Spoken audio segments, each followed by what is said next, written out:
Okay, this is the Whiskey Bravo 5 Delta, the Medical Amateur Radio Council. We just got a 5x7 signal report for Chip into Virginia. Thank you. Today we're having a program on or discussion on the holiday foods around the world. And the Healthcare Hams, the Medical Amateur Radio Council, this is sort of our celebration of Christmas time holidays, because we do talk about the nutrition of food throughout the year. But today we're talking from a celebratory standpoint and the expression in the regional and worldwide cultures through holiday cuisine. And this is JAA4FL at the mic. As ham radio operators, we do speak with others all over the earth. We do speak to those in the United States domestically, and many of us internationally as DX operators. And learning about each other affords more holiday cheer, providing a basis for on-the-air conversation. So all amateurs that are listening today, we'd love to have your participation. And the next time we take check-ins, it would be helpful if you would check in, let us know you're part of this net discussion today. And we'd love to hear about your holiday traditions. And I think as this net goes on, you'll see that you would want to participate. A lot of fun. And so learning about each other, again, it just affords more holiday cheer. It's a basis for on-the-air conversation. We often talk about commonalities in our lives, and this is something that we all share, is celebrations. They might be different depending upon the culture, and the foods could be different. I mean, look at Chip in New Orleans. The Christmas food might be much different in Cajun style than it is here in Florida. Of course, Florida is a melting pot for everything, but and that's true of all parts of the country and in the world. But being a ham is more than just making stateside and international contacts for awards. We forge friendships, and they're fostered by wanting to know about each other. And holiday meals and foods differ enough from region to region to make it a great topic of conversation. So hopefully you find that that's true for today's 20-meter net. We appreciate all amateurs allowing us the weekly use of this frequency, and we often do talk about subjects directly related to healthcare. But again, today we're talking from a holiday perspective, something that certainly all of you would enjoy talking about. We hope to hear from all hams today. So I mean, hams, that's also something that's often on the menu for Christmas. But it might be turkey, it could be steak, and if it's not Christmas, not everybody's Christian here in the United States, the predominant religion. But I tell you from teaching with my students, there's 96 dental students per class, and I have to take into consideration that many of our classmates, many of the classmates are from other cultures. We do have Muslim students, and we have Hindu students that celebrate different holidays and different cultural foods. If we go online and we start researching about some of the most iconic Christmas dishes in your own state, you'll realize that even in the United States, when it comes to Christmas, you've got enough classic recipes to fill an entire book. Across the US, everybody's got their favorite. We mentioned turkey, ham, and steak. I mean, prime rib, rolls, gingerbread cookies. It extends into the desserts as well, and all the accoutrements that go all the side dishes. And your favorite might be the same as an aunt's in Pennsylvania or a roommate in other parts. I'm referring to a website that I researched that was delish.com. So if you want to Google that and look at holiday recipes, the most iconic Christmas dishes in your state, you get a little idea of where I'm coming from, because I'm quoting information that was directly on that website. And they did digging around, and they found the most popular Christmas dish in every state across the country. So it was an interesting website to see in particular how it might change in a particular location. It just like people have beloved sports teams, they have different styles of barbecue across the state.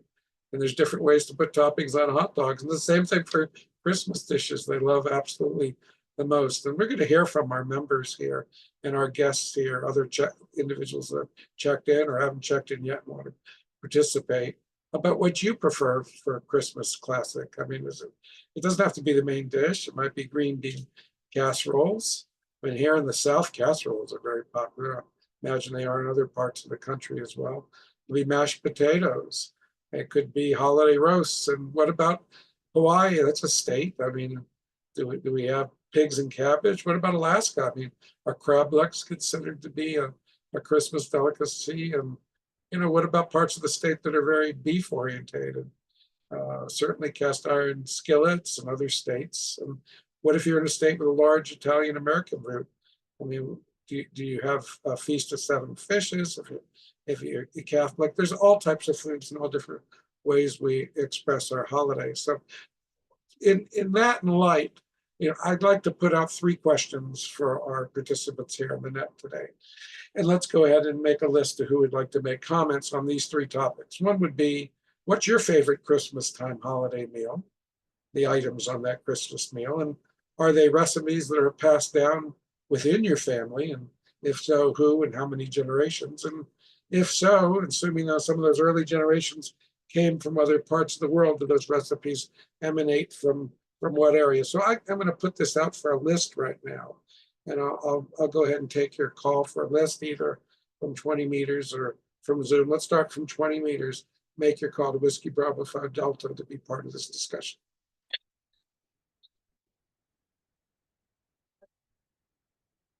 Oh, come on, guys, don't be shy. You're amateurs. You're on 20-meter phone. FT8 has not gotten your tongue. I'm sure you still know how to operate voice. FT8 makes us talk in 13 characters. So we're not going to do that today. We are characters, not just 13 characters. So be a character and get on the list. Let me know if you'd like to share on 20 meters your holiday traditions. Go ahead and make your call and I'll make a list. Bravo 1 Fox Italy. Okay, we have Barry, Whiskey Bravo 1 Fox Italy, first on the list on 20 meters. Any additional discussions from our members and anyone that's monitoring? You don't have to be a Marco member. We'd love to hear from you.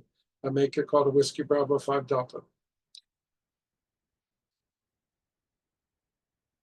Okay, what I'm going to do is I'm going to go ahead and have Barry do an on-the-air discussion here on the radio of his favorite holiday meals or stories, answer those three questions, and then we'll turn it over to a Zoom simulcast, and we'll let them be guest operators in my station and share the audio on 20 meters. But WB1FFI, please go ahead and take the microphone on 20 meters and tell us about your holiday traditions. Yeah, thank you, Jay. Being Jewish, we celebrate Hanukkah. We start on Christmas night. Christmas 25th night this year. It's a very late Hanukkah. And potato pancakes. There's lots of LATCS, I guess would be the English spelling. Potato pancakes. It's a fried potato with onions, traditional in Jewish families for Hanukkah. It can be eaten with coleslaw, sugar, sour cream, delicious. Unfortunately, probably like calories, so we have to watch how many we use.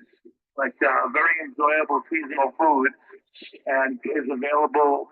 You can make it from scratch. It doesn't require a family of work. It can be bought frozen, and there's also a kit where you just add eggs and water. So I'll pass it back to you, Jay, for any further comments. Well, thank you, Barry, WB1FFI. I've certainly had my share of potato latkes through the years, and I think it weighs on me and my weight, pun intended. It's a delicious food in our house when we make them.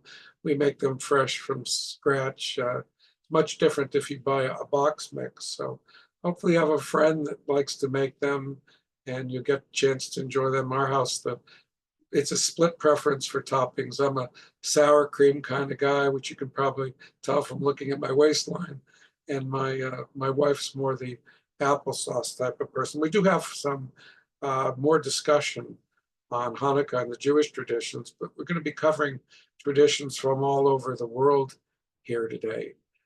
Do we have any discussion on the Zoom side? I'll go ahead and make a list here of who would like to make a presentation or a discussion on the favorite Christmas time holiday meals, the recipes passed down in your family, and what geographic part of the world do they come from. Let's go ahead and make that list now. If you would like to call, go ahead and call Whiskey Bravo 5 Delta using ham radio, amateur radio rules. This is Whiskey Bravo 5 Delta looking for calls via Zoom.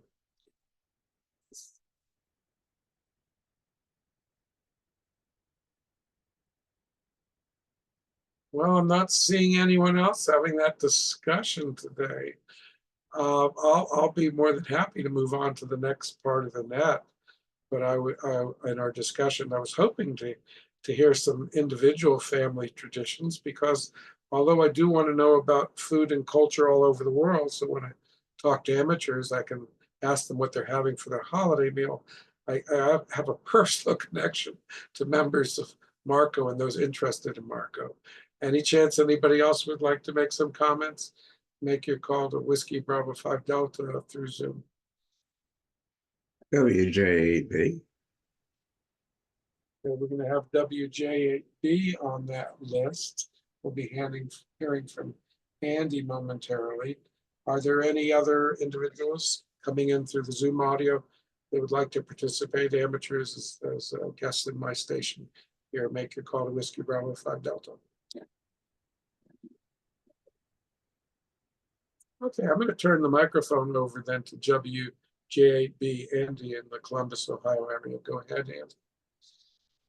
Okay, well, I'm just going to go over a couple of things that we kind of passed down. My wife basically has her family's German background, whereas mine's mostly traditional Midwest, partially South, although we're from Southern Ohio.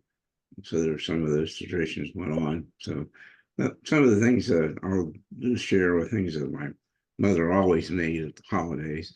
And my dad used to make a combination of regular bread, cornbread, dressing. Still have that recipe in the box, and we sometimes make that for the holidays. The other things would be we always had one of the meats, turkey or ham, sometimes prime rib. Although that was usually on the Christmas Eve instead of Christmas Day. As far as the desserts, we had pecan pie, fairly popular.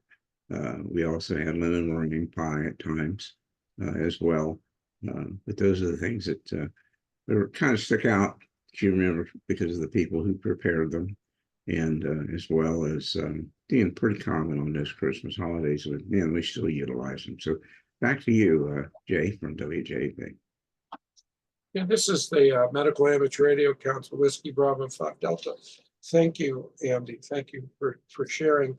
For those of you here in 20 meters here, we have our net every week with the Medical Amateur Radio Council, also known as Healthcare Hams. We appreciate the amateurs that allow us the use of this weekly frequency for our net.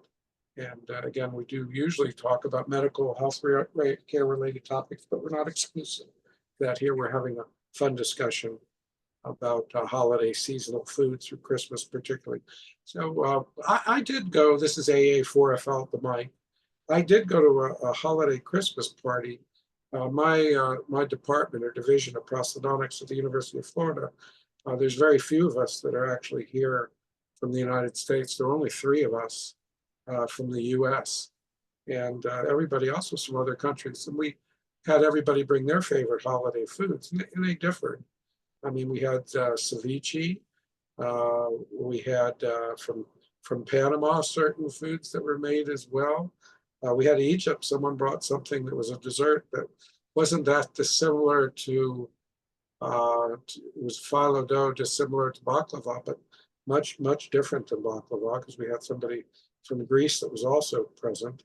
The favorite dish for Christmas at these holiday parties is one of our members from Brazil likes to make picanha, which is a steak, and it's absolutely wonderful. But this year it was even more special because it was hosted by a family from Colombia, and he had a special smoker that was designed for smoking this meat. It was charcoal based. It was a big barrel, an upright barrel, and you got the charcoal going. You put wine in the base instead of water, and you hang the meat vertically.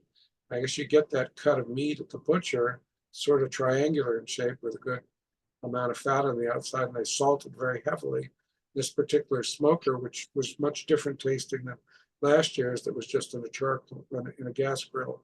They hung the meat for about an hour, and of course, being that it's a holiday party, we ended up having the meat for dessert and had everything else first. But there are a lot of Brazilian foods. We had members from the Asian continent that brought noodle salad. It's very a microcosm of the world here in the way that it's celebrated, very similar to our discussion today. But everybody enjoying the camaraderie and learning about each other. And I would hope we would feel the same way as amateur radio operators, even if you're here in the United States and you primarily talk stateside. And you're hearing us today. We are an international community talking on the public airwaves under amateur radio licenses, and knowing about our brethren is worldwide is something that I find gratifying, and I hope you would as well. So Christmas itself, as you go start looking at other holiday seasons besides Christmas, there's a lot of ancillary, or some of the holidays start religions, some start from the season, the time of the year.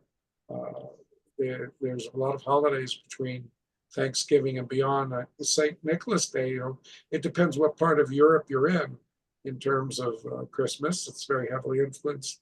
It's celebrating the Christian saint who sold everything he owned to give money to the poor. And St. Nicholas Day is also known as the Feast of St. Nicholas, is observed on December 6th, celebrated throughout much of Northern Europe. And traditions include leaving small gifts and treats and shoes. It's still considered to be a different entity from the modern day Santa Claus, but many of the traditions of Santa originated with the legends of St. Nicholas.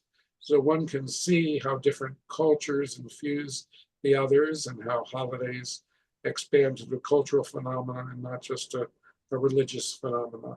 This same site, stacker.com, is the site.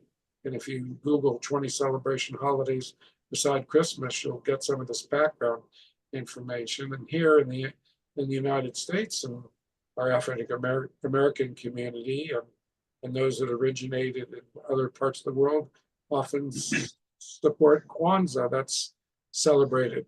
And it's observed from December 26th to January 1st, a holiday that celebrates African cultures and community with activities called the Seven Principles, and celebrating traits such as collective work, creativity, and purpose. And communities join together with feasts, music, dance, and a continued commitment to cultural values. And if you look at for foods, in particular for that holiday, and you look at tasteofhome.com, look at Kwanzaa Traditions and Food Guide, it's a non-religious holiday. It celebrates African American heritage and culture, but it was initiated in 1966 by a professor and activist who wanted to inspire and uplift the Black community during the civil rights movement, a time of emotional distress. And it became a holiday of unity and celebration of life. It happens during the same time of year, and so does Hanukkah in the Jewish tradition. It varies with a different calendar. Hanukkah does, and sometimes it's earlier in the month, or even can be in November. This year, the two are both on Christmas. Actually, it's an evening full of laughter, dancing, and of course, food for Kwanzaa. And the feast would generally be held on December 31st.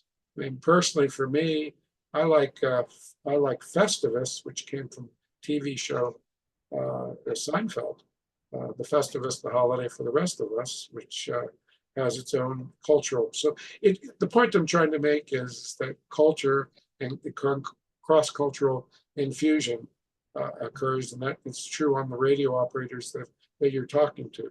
So that's a good basis for conversation. Do we have, let's pause for a minute. Do we have any additional check-ins on 20 meters? This is the grand rounds on the air net for the Medical Amateur Radio Council, looking for additional check-ins who'd like to particularly participate in our conversation on Christmas time, holiday traditions, and cuisine. Make your call to Whiskey Bravo 5 Delta.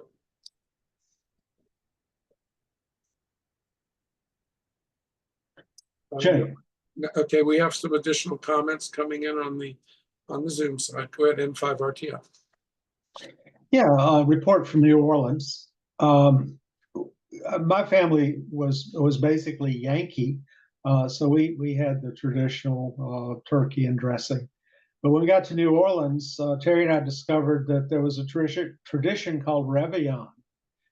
It's over 200 years old, and being a very Catholic city, people would go to mass on Christmas Eve, and they would fast before the mass. So when they got out after midnight, they were hungry. So they had these very complex, long dinners where, well, let me just read this to you. The family would go, and you start off with a chicken and oyster gumbo, then a game pie, like pheasants or something like that in a pie, soups, souffles, lavish desserts, brandy and coffee, egg dishes, sweetbreads, and daube glacé. I'm not sure I pronounced it correctly. It's a jellied stew made from seasoned beef and veal stock. Now, this was not, you don't choose one of those things. You ate all of them. The long sequence lasting for hours into Christmas morning. It was also done on New Year's Day. So New Orleans has always been ready for a party, and any excuse will do. And Christmas in particular, they made it theirs. N5RTF. Okay, thank you, Chip. I had to chuckle at some of the things you're saying. Chip's going to tell us all about Mardi Gras next year as well. And Mardi Gras is not only celebrated in New Orleans, but all over the world. And we'll talk a little bit about that as we talk about the world here today, because I think the countdown starts around Christmas time as to when it is. And it's also based on, I guess, the date of Easter changes dates each year. But when Chip was talking about moon pies, I was one time in Mobile, Alabama for Mardi Gras, and that's what they threw off the floats there was moon pies. Do you have some follow comments, N5RTF? Go ahead. Well, no, that was game pies, not moon pies. But yeah, it's the countdown to Mardi Gras officially begins on 12th night, which is the 12th day of Christmas, which again is celebrated in New Orleans. Everybody leaves their trees up, the decorations up until 12th night. And then after that, you take everything down and carnival season begins. And then it goes right on up, series of increasingly exciting events, parties, parades, all culminating on Fat Tuesday, which then at midnight everything shuts down. Everybody goes home and begins to fast for the Lenten period. Say fasting, but it mostly translates into eating lots of wonderful seafood for a month. So everything's based on these movable religious holidays, and it gets pretty complex. But I'll be glad to talk about Mardi Gras when the time comes. Okay, thank you, Chip N5RTF. I'm looking forward to hearing that discussion, and very appreciative of what you just mentioned, because it's new to me, and I certainly like to know more about one of my best friends here and his traditions. And now that Chip has been so colorful in his explanation of his holiday traditions, this is the grand rounds of the internet for the Medical Language Radio Council. We're having an interactive net discussion here on holiday traditions, the foods that you celebrate. Chip had mentioned having moved from the north, the family, to the south, and how the foods changed. Are there any other check-ins here on 20 meters? And would anybody else like to talk about their family traditions on 20 meters? Make your call to Whiskey Bravo 5 Delta. Okay, comment, go ahead. WB1FFI. Just want to pass along good news to Chip. I'm able to copy him 5x9 now, so band conditions must have improved, and I'm hearing him on my radio. So back to you, Chip. Well, that's a very important contribution, Barry. We may have to change our net time slightly, because Chip is on Central time zone. We're on the Eastern time zone, and actually for the people on the West Coast. And I know we've got some on Central time zone that might change. Go ahead, Chip. Yeah, he's hearing me on Zoom, on your radio. Okay, that is true. Yeah, the transmission. Thank you for pointing that out. Yeah, the transmission was emanating from Zoom if you were copying it over that broadcast. We'll talk more about that later. So this is Whiskey Bravo 5 Delta, the Medical Amateur Radio Council. I want to go back to talking about Kwanzaa again from tasteahome.com. If you look up Kwanzaa traditions and food guides, you'll find out that all these different foods are influenced from African, Caribbean, South American, and Southern cuisines. There's no right or wrong Kwanzaa food. Some of the popular foods include collard greens, candy yams. But you've got things like African peanut stew, Southern peach cobbler, Southern fried okra, Southern hush puppies, sweet potato pie. So you can see some of this is soul food influence, some of it is more African influenced. And as we talk about the cultures and the intermixing, and that's why I would assume it was important to have that holiday, because it is a distinct difference from the way that it's celebrated in other parts of the country and world, the Christmas season. So this is Whiskey Bravo 5 Delta for the Medical Amateur Radio Council for ID purposes, talking about holiday foods. And there are others. I mean, for main dishes, you might have whiting and Kwanzaa. You might have macaroni and cheese, but you might have sausage and chicken gumbo. So here we are talking about what's popular in New Orleans. Might be Dutch oven fried chicken, Jamaican beef patties, the Caribbean influences, Jamaican sweet potato puddings, jerk chicken, and things like mofongo from Puerto Rico would also be partaken on Kwanzaa. And as we move back into Barry's conversation, WB1FFI, about Hanukkah, Hanukkah is the Jewish festival of lights. And it's an 8-day celebration that commemorates the rededication of the Second Temple in Jerusalem during the Maccabean Revolt. And it begins in the Hebrew calendar. They have a different calendar, 25th of Kislev, which is usually November or December, as I mentioned before. And the celebrations include meals with traditional foods, the lighting of the menorah, the 8 nights of games and gifts. And you can find that again on stacker.com, 20 celebrations, the holiday seasons besides Christmas. But what I would suggest you do, if you're listening today, and you don't know a lot about Hanukkah and who celebrates Hanukkah, in a jovial fashion, if you go to YouTube, you can look for Adam Sandler's The Hanukkah Song, and he tells his perspective on Hanukkah as an entertainer. You can also you can listen and watch that. There's many different versions. He has more than one Hanukkah song. It became such a cultural icon that crossed religions. I've been on Saturday Night Live, and as well as YouTube, sourced from different video sources. I think you might find that very interesting. But going into the tasteahome.com article on traditional Hanukkah foods, throughout the 8 days, the families, the person that wrote this, again, like Barry, might celebrate by eating latkes, fried potato pancakes, and also something, I don't know the Hebrew name for it, fried jelly donuts. So you notice a theme. The theme is everything involves usually about oil, because they're celebrating the miracle of 8 days of oil from a small amount of oil in that temple they're rededicated. It's sort of a story of a miracle of Hanukkah. And they eat the symbolic foods not just on the first night, but there are 8 nights to celebrate that oil lasting for that long. So other crispy bites as well might be significance for the holiday if it's made in oil. Now, when Barry and I mentioned potato pancakes, that's families that come from Eastern Europe. So Jews live all over the world. It's not just from the United States or Israel. Many individuals here in the United States came from Jewish families, and in Israel from Jewish families from other parts of the world, whether it be in the Middle East. After the formation of the state of Israel, the entire northern rim of Africa and much of the Middle East had their Jewish populations, moved to Israel. It could be India, China, believe it or not, Jewish communities in both countries.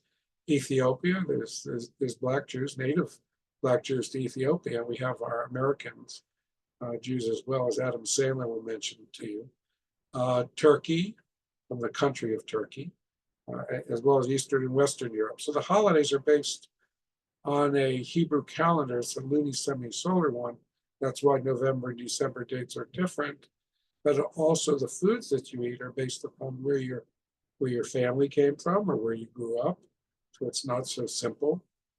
I've had food from Jewish members of the U.S. that were from Turkey, and I found it interesting because it was okra, and not fried okra, but okra baked in with sun-dried dried tomatoes. Absolutely delicious. So depending upon where you come from, holidays are influenced by your origins. And Diwali, another festival of lights. And this information is directly from stacker.com. Holiday seasons besides Christmas. It's a widely celebrated throughout India. It's a 5-day event. Takes place on the 15th day of the month of Kartik in the Hindu calendar, usually about October or November.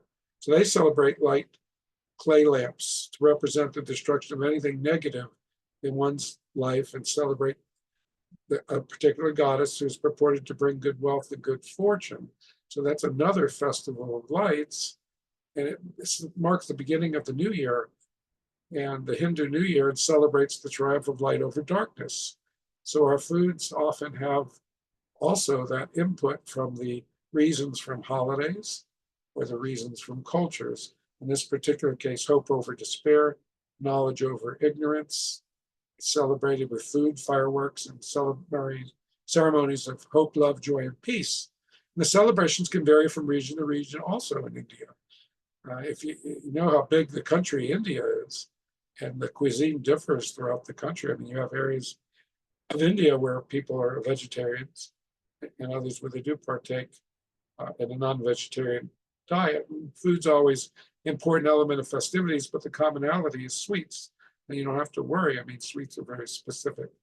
And if you go on to delish.com and look for Diwali, there'll be 28 recipes listed. But again, since it's celebrated by a number of religions, including Hindus, Sikhs, even some Buddhists, the traditions and customs can vary just from family to family.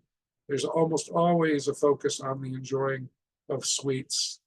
They have recipes online for a milk fudge, or a pistachio ice cream, for coconut brownie bites, or sort of like a Mars bar. Boy, I think they're made by Mars, so maybe I'm right on both. You give me something, I can mutilate it. That's why I try to stay on CW and FT8. Sharing and gifting of confections is a huge part of that celebration too. So, make extra room for the desserts. Do we have any comments on either of those holidays? Anyone that would like to make additional comments before we move on to Ramadan? This is Whiskey Bravo 5 Delta for identification. A medical amateur radio council of ground mounts on the internet looking for late check-ins and 20 meters for additional comments from individuals. Make your call to WB5D.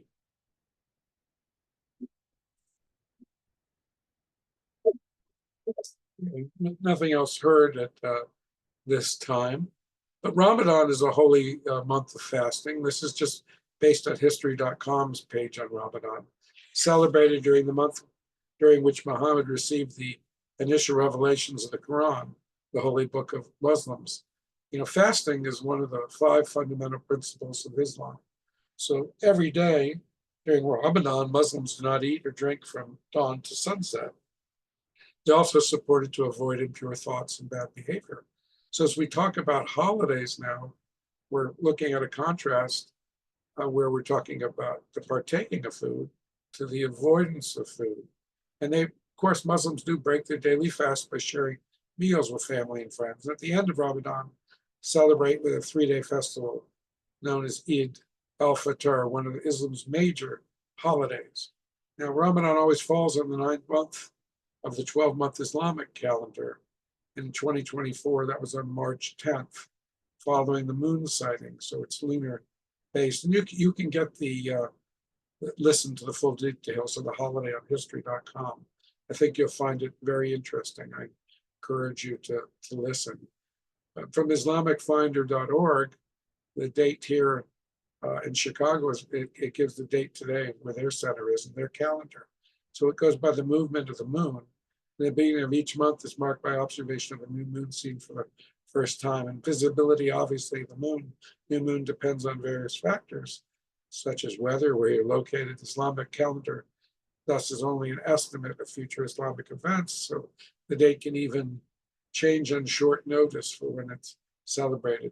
There are conversions for the calendars to go from those particular Islamic dates to Gregorian dates. In most countries, we celebrate on Gregorian dates, and they convert the two. So, Eid is actually one of two major holidays on the Muslim calendar. Both are called Eid, but there's a difference between the two. The first one takes place on the 10th month of the Muslim calendar, the other on the 12th month of the Muslim calendar, 70 days after the first holiday.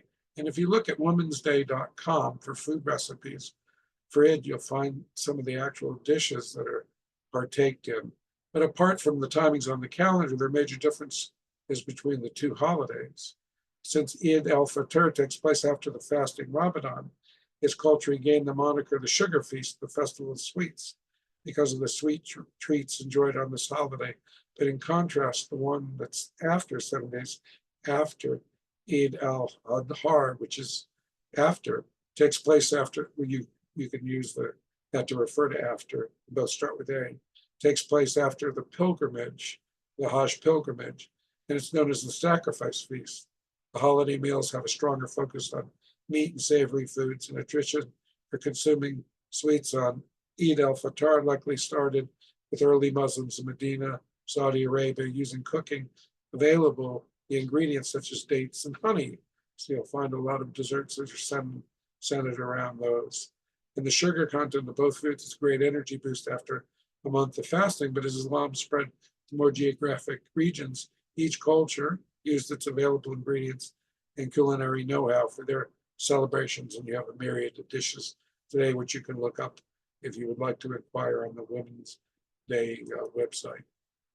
There are other parts of the world that have celebrations during this time of the year. There's a Lunar New Year, which starts sometime between January 21st and February 20th. And in China, it's based on a lunisolar calendar, also known as a Spring Festival, one of China's most significant festivals, each year being named after one of the 12 animals in the Chinese zodiac, as many of you know from going to Chinese restaurants, even if you're not from a family with heritage from China. Chinese restaurants and Indian restaurants are so omnipresent across the country. We often get exposed to the cultures through the foods. Of course, they're Americanized to a degree. But festivities involve fireworks, parades, performances, and the holiday closes with a lantern festival. I'm going to break one here in 20 meters. Late check-ins, additional comments, make your call to Whiskey Bravo 5 Delta.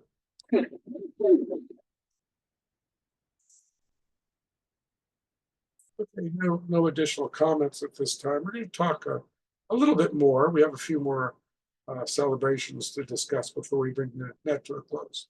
We appreciate all amateurs for allowing us the use of the frequency. We do this weekly, and for the most part, amateurs do honor that. In fact, we have very gracious Parks on the Air participants when we notify them that we have a net at the top of the hour.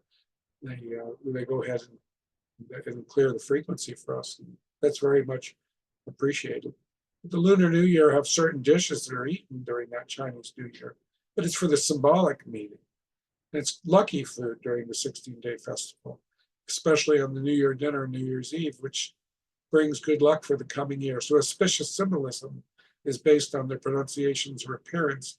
Not only do the dishes themselves matter, but also the preparation and ways of serving and eating it mean a lot. And they include things like dumplings, fish, spring rolls.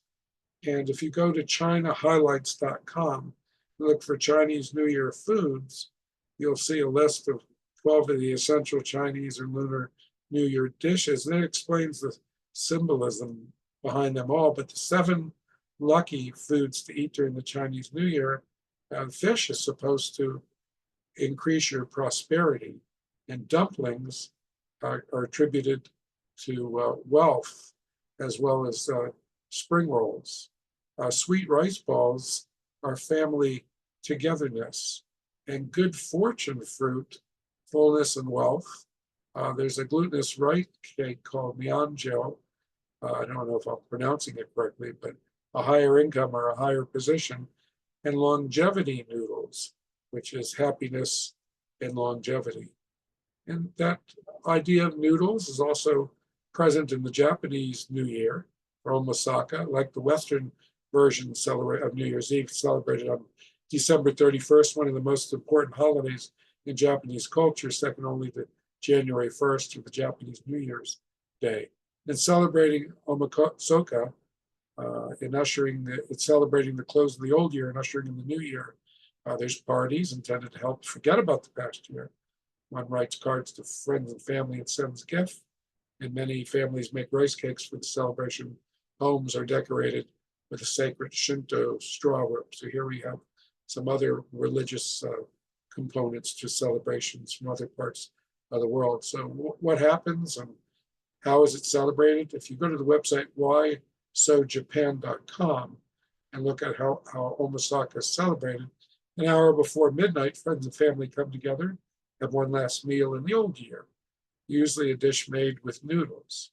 The meal is traditionally noodles because the Japanese believe, according to this website, that eating long noodles helps you to cross from the old to the new year and gives you a long life. And it's a busy food making day for Japanese, as traditionally you're not allowed to cook for the first 3 days of the new year is considered to be unlucky. So most restaurants and businesses are closed. So there's no food available. So many Japanese residents prepare their food before the new year. So if you prepare it, you drop one. Closer to home here, the United States and Mexico, our neighbors in Mexico, there's a Mexican holiday between December 16th and 21st, Las Posadas, that honors Joseph and Mary's journey as they made their way from Nazareth to Bethlehem. And the festivities include small child dressed as an angel leading a procession of children through town as they go to various homes, seeking lodging for Joseph and Mary. And each stop includes songs and scripture readings. It ends with a mass service and children opening up piñatas full of candies and toys. There's other traditional foods, and they include eating tamales, sandwiches called gambosas, churros, which many of you are familiar with churros. It's popular here in the United States. It's popular in Spain. Long dough sticks covered in cinnamon and sugar, often dipped in molten chocolate. And I know I've enjoyed that in Spain. Pozole, I don't know if I'm pronouncing that correctly, from Spanish, Mexican stew with hominy, chicken, and pork, and spices and special salads as well. And if you would like to know more about that, which traditional food of Mexican posada, Las Posadas, you can go to wearecocina.com. Of course, that's kitchen, where wearecocina.com, and look for that particular, just Google that, and you'll be able to read more details about the foods and why they're eating them. Don't forget also Mexican culture. We're so close by, it's being infused into American culture. We have a large population of Mexican Americans, and we have other holidays that happen during the year, and one in November about the same time as Halloween, but it's really not Halloween. It's a whole different celebration. And I mention this because we talk about health and welfare in the new year. And Dia de los Muertos was popularized here more recently in the United States in a Disney movie called Coco. And if you haven't seen that movie, I heavily suggest you watch it. For me and my family traditions at death seem to be more hallowed, thinking about the individuals as deceased, whereas Dia de los Muertos, there's a consistency of participation of those that have lost their lives as still being part of our life, a celebration of their lives, a celebration of those who passed, commemorated with costumes, songs, and dance. So it's all done on the one day of the year. It's a very important indigenous celebration. It's not necessarily ubiquitous through all of Mexico because it comes from a certain area of Mexico, but it's become more and more so every year. I mentioned that out of general interest for those of you that aren't familiar with it. Before we move on to Mardi Gras, which we've already heard from Chip before, is there any input on those that have participated and Dia de Muertos, the Day of the Death, or have family members that come from Mexico and like to tell us more about the holiday? This is Whiskey Bravo 5 Delta looking for participation from all amateurs, not just Marco members on 20 meters. Go ahead and make your call to Whiskey Bravo 5 Delta. Okay, well, nothing heard. Now, as Chip mentioned before, Mardi Gras, and it kicks off every year on January 6th, marking the end of the 12 days of Christmas, as Chip mentioned. The start of several weeks of parties, parades, fireworks, music, and general entertainment. And the merriments, as Chip mentioned, continues until Fat Tuesday, the day before Ash Wednesday, and the start of Lent. And as Chip correctly and culturally mentioned, and they do on this website as well, stagger.com, that the biggest celebration occurs in New Orleans, where marching bands take over the streets and masquerade balls take place throughout the districts. But we also have it as Carnival in Rio de Janeiro, Venice, Italy, many other sites. I'd mentioned earlier being present in Mobile, Alabama. The Mardi Gras and the parades were very family conscious. They threw moon pies to the participants. They weren't as excessively or flamboyantly outward adult celebrations as New Orleans. It was a total different feel to it. And there's details on U.S. Mardi Gras foods and dishes. If you go to allrecipes.com and look at traditional Mardi Gras food, you'll see that information. N5RTF, did you have any follow-up that you'd like to comment on for Mardi Gras? Go ahead.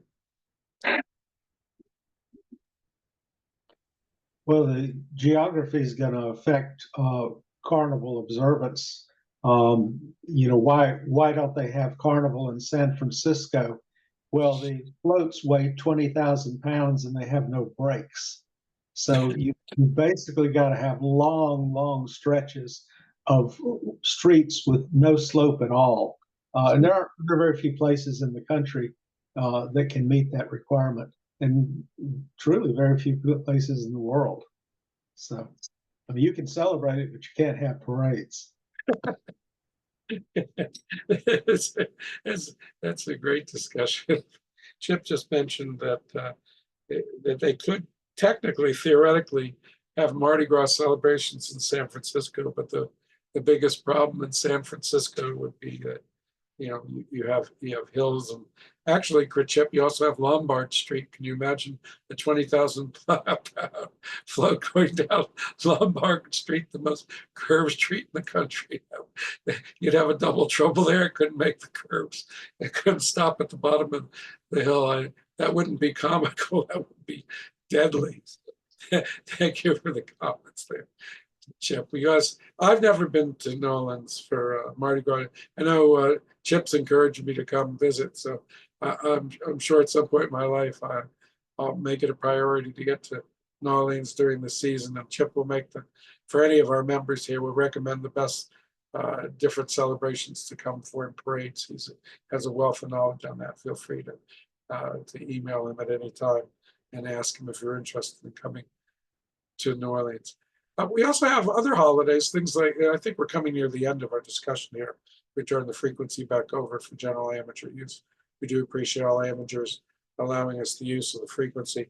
But we have Boxing Day celebrated primarily in the UK and other European countries, which takes place on December 26th, traditionally a day off for servants, and the day when their employers would give them a Christmas box or monetary gift. But modern Boxing Day customs include sporting events, such as complete programs of top-tier international football leagues, soccer, shopping, and a holiday from work, celebrated in some countries as St. Stephen's Day, a religious holiday, honoring the first Christian martyr. So that information is from stacker.com when we talk about that site previously, 20 celebrations for holiday seasons besides Christmas. We didn't cover all 20, but feel free to go to that site if you'd like to Google it and read about the others. And on Boxing Day, when you look at it from a food perspective on the foodnetwork.com site for Boxing Day recipes, you'll see that because it's on December 26th, you have the opportunity, particularly in the UK, and it'll be heavily influenced by British foods. So you can use the day to turn Christmas leftovers into soup, sandwiches, and desserts. You can try out some traditionally British dishes with those recipes that are on the Food Network and convert that food into to your local holiday food. I hope you've enjoyed this discussion of holiday foods and cuisine from around the world, an exploration that was centered on Christmas and New York times, or based on the Gregorian calendar of the year. We appreciate everyone participating. For those of you that are watching the video of it on YouTube, we want you to know that we're also the healthcare hams, and you can find us on the internet. If you'd like any information about the Medical Amateur Radio Council, of course, just Google the organization, and you're welcome to email me, Jay Garlitz, at j.aa4fl@gmail.com, jay.aa4 FL, like the state of Florida, at gmail.com. I look forward to your comments. Again, thank you again for everybody being here today. I'm going to go ahead and stop the net momentarily.